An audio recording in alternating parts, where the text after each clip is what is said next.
नमस्कार। मैं कृष्णा कुमार कन्हैया अपने YouTube चैनल कृष्णा कन्हैया में आप सबों का स्वागत करता हूं। आज हम लोग क्लास 12 चैप्टर 2 राजा, किसान और नगर के बारे में हम लोग अध्ययन करेंगे।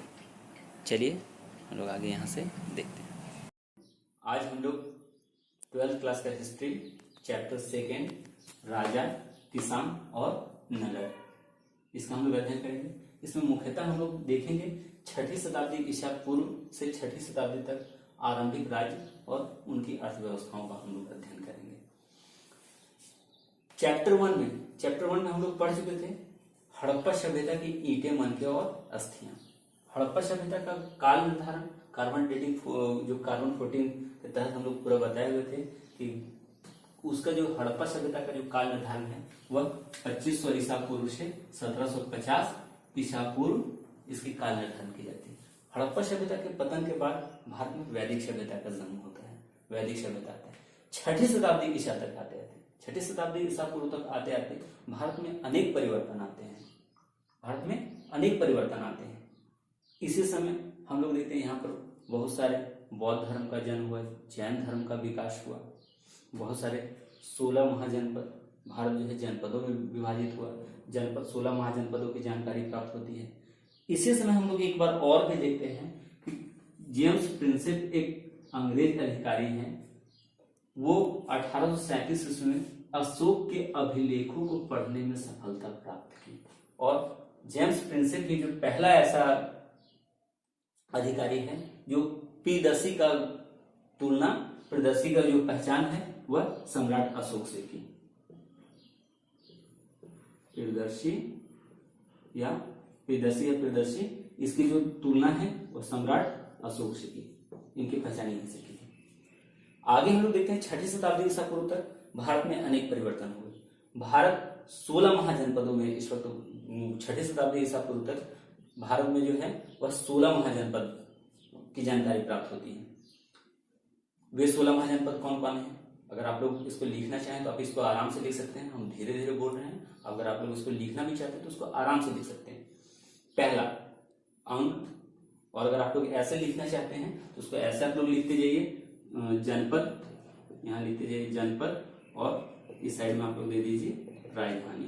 ब्लैक बोर्ड में जगह होता तो हम इसको खुद से यहाँ पर हम लिखवा देते हैं, लेकिन थोड़ी सी ब्लैक बोर्ड छोटी है, इसको बाद में हम लोग इसको भी सुधार देंगे।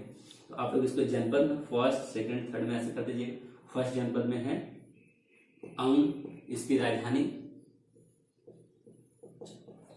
ठीक है। तो आप ऐसे करके आप सीरियल हम बोलते जा रहे हैं, आप लोग इसको डायग्राम आराम से बना लीजिएगा। पहला राजधानी जनपद है, इसकी राजधानी, पहली राजधानी अंग, पहला जो महाजनपद है, पहला महाजनपद है वह है अंग और इसकी राजधानी चंपा। दूसरा राजधानी में मगध, हम लोग फिगर में आ रहे हैं पूर्व से आपका जो है पश्चिमोत्तर की ओर पे हम लोग बढ़ रहे हैं। अंग की राजधानी चंपा, मगध का पाटलिपुत्र, काशी की वाराणसी, कोसल का श्रावस्ती, वज्जी की 2 राजधानी थी, एक मिथिला, ठीक है। ये मल की भी 2 राजधानी थी, कुशीनगर और पावा। मल पे जब हम लोग धार्मिक आंदोलन पढ़ रहे थे तो उस टाइम भी हम लोग इसका एक बार जिक्र कर चुके हैं। इसी मल में जो है मल की राजधानियों में 2 महान पुरुषों को निर्वाण प्राप्ति हुआ था, मोक्ष की प्राप्ति हुई थी। गौतम बुद्ध को मल की पहली राजधानी कुशीनगर में और महावीर स्वामी को मल की दूसरी राजधानी पावा में निर्वाण या मोक्ष की प्राप्ति हुई थी। तो मल का जो है 2 राजधानी है, एक कुशीनगर, दूसरा पावा। आगे हम लोग देख ले रहे हैं चेंदी की राजधानी शक्तिमती है। वत्स का कौशाम्बी, वत्स के बाद है नेक्स्ट में आपका आएगा कुरु का इंद्रप्रस्थ, पांचाल की भी 2 राजधानियां हैं, काम्पिल्य और अहिछत्र, ये है। इसके बाद आपका आएगा अगला जो है वह है मत्स्य। नेक्स्ट जो है मत्स्य की राजधानी विराटनगर, सूरसेना की राजधानी मथुरा, सूरसेना की राजधानी मथुरा, अवंती का राजधानी उज्जैनी या महिष्मती, अस्मक की राजधानी है पोटन, और गांधार, गांधार का तक्षशिला, कंबोज का फाटक। ये 16 महाजनपद हैं और उनकी राजधानियां हैं। इन सभी की जानकारी हमें उस टाइम के साहित्यिक स्रोतों से हमें जानकारी प्राप्त होता है। आगे हम लोग देखते हैं इन 16 महाजनपदों में एक शक्तिशाली जनपद बनकर के उभरता है। वह शक्तिशाली जनपद है मगध। इन 16 महाजनपदों में मगध एक शक्तिशाली जनपद बनकर के उभरता है। वे कौन कौन से कारण हैं जिनके कारण 16 महाजनपदों में मगध है एक शक्तिशाली जनपद बनकर के उभरता है। शक्तिशाली जनपद बनकर के आते हैं, उनके कौन कौन से कारण हैं? इनके कारण क्या है? पहला जो है वो है योग्य शासक। मगध में एक से एक योग्य शासक हुए। मगध में एक से एक योग्य शासक हुए। इसमें हर एक वंश का पहला जो राजा है बिंबिसार। बिंबिसार वैवाहिक संबंधों के आधार पर इसने अपनी स्थिति मजबूत की और इसने अंग को विजय किया और मगध में मिला लिया। अब 16 महाजनपद में एक अंग का काम तमाम। अब बचे कितना? 15। नेक्स्ट आगे आते हैं, बिंबिसार का बेटा है अजातशत्रु।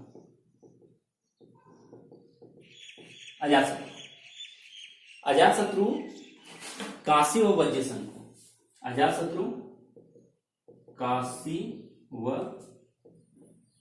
वज्र संघ को जीतता है और उसको मगध में मिला लेता है। इसके बाद उद्यन है, तो उद्यन ये नहीं करते। इसके पश्चात जो नेक्स्ट आता है वो है शिशुनाग वंश का संस्थापक शिशुनाग है। इसने अवंती को जीतता है और अवंती को मगध में मिला लेता है। इसके पश्चात जो है वह नंद वंश का शासन आता है। नंद वंश में जो है महापदम नंद जो है ये कलिंग को जीतते हैं और मगध में मिला लेते हैं। कलिंग 16 महाजनपदों से अलग जनपद था। इसको हम लोग जब आगे हम लोग अशोक पढ़ेंगे तो इस टाइम इस कलिंग को ध्यान रखिएगा, इसका वहां पर इंपॉर्टेंट रोल आएगा। ठीक है, तो इस कलिंग को हम लोग वहां पर हम लोग विस्तार से हम लोग देखेंगे। ठीक है, खारवेल वगैरह हम लोग वहीं पर आपको पढ़ाएंगे। हम लोग देखते हैं नंद वंश में है कलिंग को जीतता है और इसको मगध में मिला लेता है। ये यही नंद वंश है जिसके टाइम में सिकंदर पूरा विश्व विजय अभियान के लिए निकला था और इसी की सेना से घबरा करके सिकंदर की सेना भारत में आक्रमण करने की साहस नहीं की और वापस लौट गया। बीच रास्ते में ही अभियान को छोड़ करके सिकंदर को मजबूरी में वापस छोड़ना पड़ा। आगे हम लोग देखते हैं इस नंद वंश के बाद मौर्य वंश का शासन होता है मगध में। मौर्य वंश का, और मौर्य वंश का जब यहाँ पर शासन होता है मगध में तो इसके बाद तो मगध की प्रतिष्ठा चरमोत्कर्ष पे पहुंच जाती है। मौर्य वंश का एक शासक है चंद्रगुप्त मौर्य। इसके जो संस्थापक है चंद्रगुप्त मौर्य।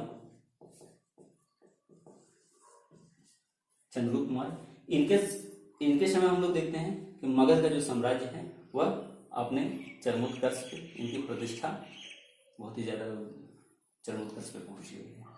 तो अभी आप लोग इतना इसको बढ़िया तरीके से पढ़िए। फिर सेकेंड वीडियो में हम लोग देखते हैं चंद्रगुप्त मौर्य या मौर्य साम्राज्य के मौर्य प्रशासन के बारे में जानकारी प्राप्त करना। तो हम लोग इसको सेकेंड में हम लोग आगे वीडियो को कंटिन्यू करेंगे।